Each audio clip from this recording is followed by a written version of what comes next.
సిరి సంపదల సిరిచందన మొక్కలు Sandalwood plot project at BP Nagar, Hyderabad. 200 square yard at just ₹3,70,000. TDP senior నేత మాజీ మంత్రి శిల్పా మోహన్ రెడ్డి వైఎస్ఆర్ కాంగ్రెస్ పార్టీలో చేరారు. ముందుగా ప్రకటించినట్లుగానే బుధవారం ఆయన వైసీపీ తీర్థం పుచ్చుకున్నారు. లోటస్ పాండ్లో ఏపీ ప్రతిపక్ష నేత వైఎస్ జగన్మోహన్ రెడ్డి సమక్షంలో వైసీపీ కండువా కప్పుకున్నారు. వైఎస్ జగన్ పార్టీ కండువా కప్పి శిల్పాను వైసీపీలోకి ఆహ్వానించారు. ఎండలు తగ్గి వాతావరణం చల్లబడినా నంద్యాల రాజకీయాలు మాత్రం ఇంకా వేడెక్కుతూనే ఉన్నాయి. టీడీపీ నుంచి నంద్యాల టికెట్ ఆశించి భంగపడ్డ శిల్ప వైసీపీలో చేరారు.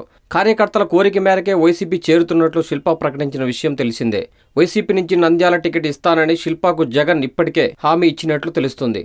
శిల్ప వైసీపీ చేరికతో నంద్యాల పాలిటిక్స్ ఉత్కంఠగా మారాయి. ఆయన వైసీపీ చేరికతో నంద్యాలలో రాజకీయ పరిణామాలు శరవేగంగా మారుతున్నాయి.